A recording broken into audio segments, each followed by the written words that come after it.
Anonymity is the hallmark of Richmond National Cemetery. At first glance, all of the headstones seem to be identical. They stand in exacted lines, as if marching into battle, creating a uniform look that erases all differences between the soldiers buried here. Upon closer inspection, however, subtle differences in many of the headstones begin to appear. These small differences seek to preserve the individuality of the soldiers, even for those whose identities are unknown.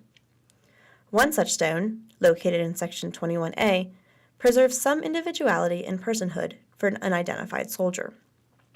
Although similar in height and shape to the other stones in the cemetery, this particular stone is ashy gray in color, darker than the other white stones surrounding it. The subtly darker color draws the eye, without being so ostentatious as to make the stone and the soldier stand out entirely. A carved, crest-like shape takes up the majority of the stone. This is a Civil War type headstone, a standardized creation by the U.S. Department of Veterans Affairs to maintain a uniform look for the graves of Union soldiers across all national cemeteries. This design, then, tells us that this soldier fought for the Union Army during the Civil War, which differentiates him in a cemetery where soldiers who fought in many different wars are buried. The inscription, however, does even more to individualize the soldier. Carved in bas relief, the inscription reads, "One unknown U.S. soldier."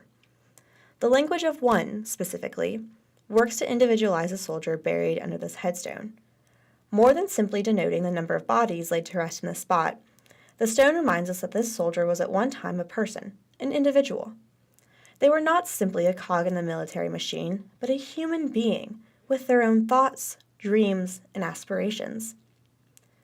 The extreme curvature of the inscription also works to subtly reinforce the individuality of the soldier. Circles are geometric representations of God's perfection and thus representative of heaven. The half circle formed by the inscription works to demonstrate the belief that the soldier spirit is headed to heaven. It reinforces the individuality of the soldier because it expresses faith that this one soldier deserved eternal life in heaven, perhaps because of his service in the war. Of the 6,500 soldiers buried in Richmond National Cemetery, over 5,000 of them are unidentified. In lieu of personal information, their headstones simply read, "Unknown U.S. Soldier." Some are even buried in groups, with just one headstone commemorating the burial place of 2 or 3, and sometimes even 6 unknown soldiers. The anonymity experienced in this space reflects the crisis of death caused by the Civil War.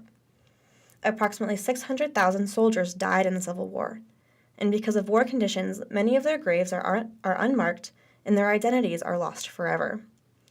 In their grief, bereaved families called on the government to honor those who had died, causing massive reburial efforts in the years immediately following the end of the war. The creation of the National Cemetery system to house these dead soldiers reflected the sense of obligation to the dead that Americans felt towards the soldiers, which defined the war's meaning as inseparable from its human cost. Advocates such as Clara Barton affirm the individual's right to identity and humanity in death through their work in locating, identifying, and reburying soldiers. Although there was great success in reburying the dead Civil War soldiers in national cemeteries, identifying the majority of them proved to be an impossible task, which can be seen in the number of anonymous graves in Richmond National Cemetery. The headstone of the one unknown U.S. soldier in Section 21A reflects this tension between the need to honor those fallen soldiers and the inability to fully do so because of their anonymity. The headstone attempts to assuage this tension by reaffirming the individuality of the soldier despite not knowing his exact identity. We will never know the name of the soldier buried here, but we will remember through the language on his headstone that he was an honorable person who made the greatest sacrifice for his country.